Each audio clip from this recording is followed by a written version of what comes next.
자, 오늘 좀 흥미로운 얘기를 해볼까 하는데요. 경제 패러다임이라는 게 영원할 순 없잖아요. 어쩌면 지금 우리가 거의 한 세대 만에 오는 가장 큰 변화의 한복판에 있는지도 모릅니다. 바로 그 얘기를 한번 깊게 파고들어 보겠습니다. 역사를 이렇게 쭉 돌이켜보면요. 참 재밌는 패턴이 보여요. 이 지배적인 경제 철학이라는 게 마치 유통기한이라도 있는 것처럼 한 40년 정도 간다는 거죠. 생각해보세요.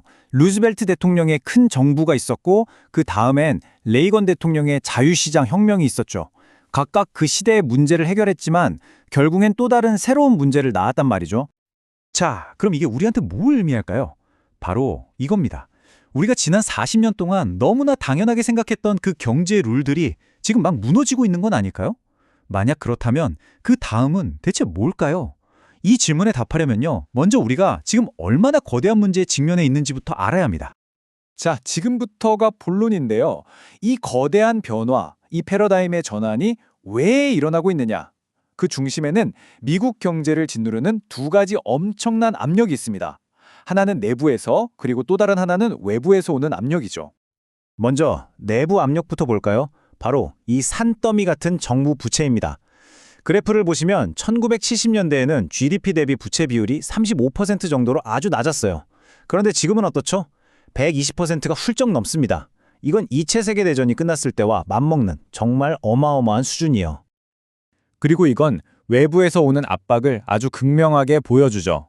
바로 중국입니다. 중국의 경제적 도전, 이건 정말 전례가 없는 수준이에요.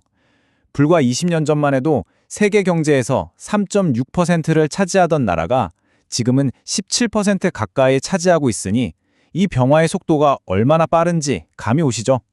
자, 그럼 이렇게 거대한 부채 위기, 이걸 대체 어떻게 해결할 수 있을까요? 역사가 우리에게 알려주는 교훈이 하나 있습니다. 정부는요, 선택의 갈림길에 섰을 때 허리띠를 졸라매는 고통스러운 길은 거의 선택하지 않는다는 겁니다. 대신에 늘 바른 출구를 찾아왔죠. 바로 이런 말이 있습니다. 인간의 본성은 언제나 긴축의 고통스러운 수축보다 인플레이션을 선호한다. 그래서 핵심은 바로 이 지점입니다. 지금 우리가 처한 상황, 즉 어마어마한 부채와 치열한 지정학적 경쟁, 이 두 가지가 합쳐지니까 지금의 모습이 1970년대보다는 오히려 1940년대와 훨씬 더 닮아 보인다는 거죠. 이 비교가 정말 흥미로운데요. 한번 보세요. 1970년대에는 국가 부채가 낮았잖아요. 그러니까 연준이 소신껏 독립적으로 움직일 수 있었어요. 인플레이션 잡아야겠다 하면서 금리를 확 올려버렸죠. 하지만 1940년대는 완전히 다른 게임이었습니다. 전쟁 때문에 빚이 어마어마했거든요. 연준이 독자적으로 뭘 할 수가 없었어요. 정부랑 손을 잡고 금리를 낮게 유지해서 정부가 이자라도 낼 수 있게 도와주는 게 최우선 과제였던 겁니다. 1940년대의 해법, 그 플레이북은 아주 명확했습니다. 부채랑 정면으로 싸우지 마라. 그냥 성장을 해서 빚을 뛰어넘어라. 이거였죠. 이걸 하려면 정부와 중앙은행이 한 팀이 되어야 했습니다. 그래서 국가의 생산성을 끌어올릴 수 있는 핵심 산업으로 돈의 물꼬를 터주는 역할을 했던 겁니다. 바로 이 지점에서 많은 전문가들이 오늘날 새롭게 등장하고 있다고 말하는 패러다임이 시작됩니다. 그 이름이 뭐냐? 바로 정치 경제학입니다. 정치 경제학. 말이 좀 어렵죠? 쉽게 말해서 이런 겁니다. 더 이상 정부가 그냥 뒤에서 팔짱 끼고 구경만 하는 심판이 아니라는 뜻이에요. 이제는 직접 경기장에 뛰어들어서 경제와 기술 전쟁에서 이기기 위해 우리 편 선수를 콕 집어주고 자원을 몰아주는 아주 적극적인 플레이어가 된다는 거죠. 그리고 이렇게 정부가 플레이어로 나서면 사용하는 도구도 달라집니다. 사실 우리는 이미 이걸 목격하고 있어요. 반도체 산업에 쏟아붓는 막대한 보조금이나 특정 국가를 겨냥한 관세 같은 것들이요. 또 은행들이 정부 채권을 사도록 유도하는 여러 규제들도 마찬가지고요. 전부 민간의 돈을 국가의 목표를 위해 끌어오는 도구들이죠.